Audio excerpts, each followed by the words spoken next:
Bonjour à tous, une petite vidéo dédiée aux personnes qui ont toujours voulu apprendre à jouer de la derbuka mais qui n'avaient pas le temps. Et bien c'est le moment, confinement oblige.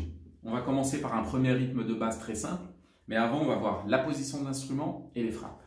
Donc position, on va poser le corps sur la jambe gauche et la tête ici sur la jambe droite.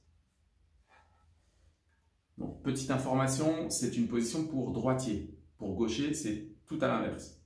Donc, on va commencer donc par le premier son aigu, qu'on appellera le tac, avec majeur et annulaire. On frappe avec la pulpe, là ici, au bord. Donc les doigts écartés, on va s'aider du poignet. Voilà, prendre l'élan et rabattre la main sur le bord.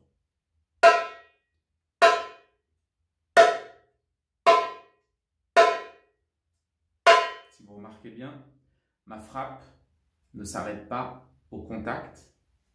Je continue ici, j'appuie bien, tout en laissant les doigts sur le cerceau. Deuxième son, le son grave, le doum. Les doigts joints, sauf le pouce. Voilà, de cette manière, la main bien droite. On va la positionner en plein milieu. On ne va pas dépasser, si vous voulez, la limite, ici, le centre de la peau. Et on rabat donc la main, on prend l'élan, on la ramène vers la peau, de cette manière. Toute la partie du bas, donc la paume ici, restera à l'extérieur. Voilà, dans le vide. On ne pose pas la paume sur le cerceau. Donc, pour vous aider, vous pouvez laisser le pouce ici à l'arrière. On prend l'élan, on décolle tout et on envoie la main. Une fois avoir frappé, il faut que la main rebondisse tout de suite. Il ne faut surtout pas la laisser sur la peau, ça empêche la peau de vibrer, donc ça empêche le son de sortir. Exemple. Troisième son, c'est un tac également, un son aigu, sauf que pour la main gauche, je vais l'appeler et. Donc, on frappera avec l'annulaire, la pulpe, pareil. Le majeur suit toujours l'annulaire, sauf que ici, le majeur se positionnera sur le cerceau, pas sur la peau. On va laisser seulement l'annulaire sur la peau. Voilà. Donc, position finale. J'ai mon pouce en retrait, mes doigts relâchés complètement. Voilà ma position finale. Donc la main légèrement bombée.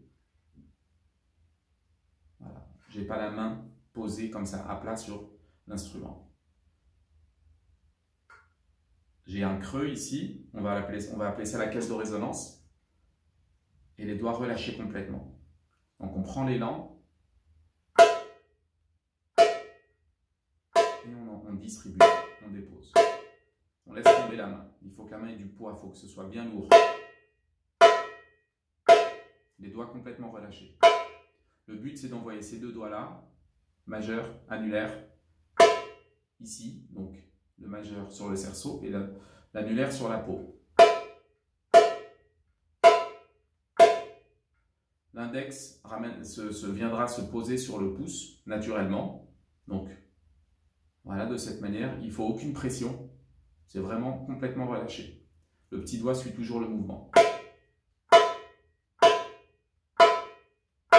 Le but, c'est d'envoyer l'annulaire complètement au bord pour sortir le son le plus aigu de votre instrument. Donc, tac, main droite, et main gauche, le tac, et le doum. Avec ces trois frappes, on va pouvoir constituer le rythme. Le rythme de base Karachi, qui est joué dans le monde arabe en règle générale, partout, un peu partout.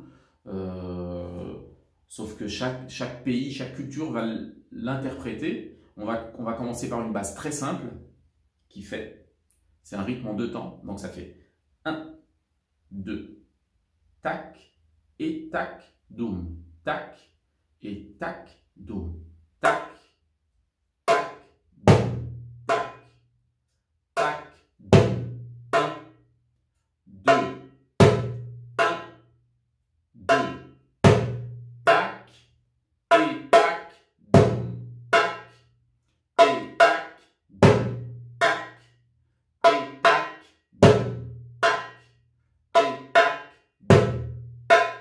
J'accélère un peu.